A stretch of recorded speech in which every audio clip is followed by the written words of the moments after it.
voluta veni a trovare, dintre questi inverni non parlava. Come stai? Solo una poca mi aspettava, con l'avvocato ci ho parlato proprio ieri.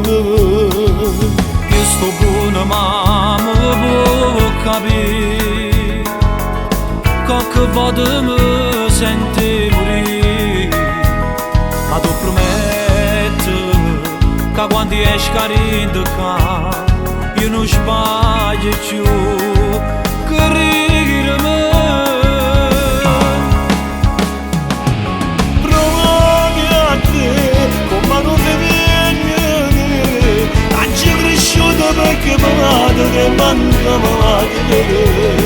La mia sofferenza me sta caracceravate, però tu tieni a me, non ti abbandono.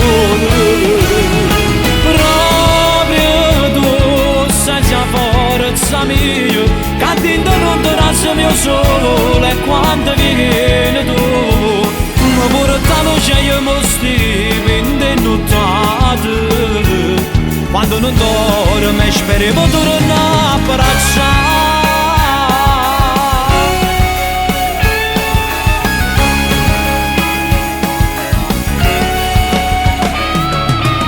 Storie già passate che mi fa,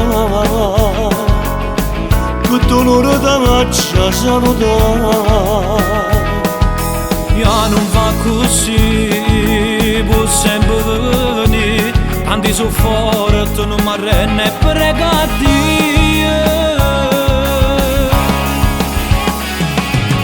Provi a te, come non ti viene, anzi cresciuto perché parlato che mancavate.